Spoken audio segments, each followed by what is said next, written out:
নবীর একটা আদর্শের কারণে জান্নাতে যাবে। সিরত মানি আদর্শ। আর এটা আমরা কদমে কদমে মুহতাজ।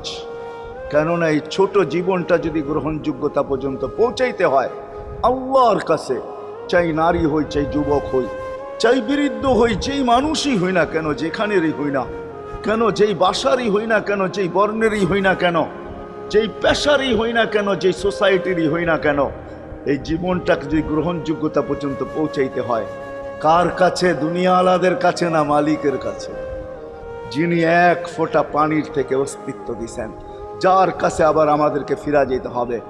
পালানের কোনো সুযোগ নাই। এই জন্যই কোরআন আমাদেরকে বোঝায় আইনাল মাফার। আল্লাহ বলতেছে কোথায় ভাগবে তুমি, বলো কোথায় ভাগবে? কবির কথাই সত্য, যদিও নাকি পালাও তুমি আকাশেতে লাগিয়ে সিঁড়ি, সিঁড়ি লাগাও যদি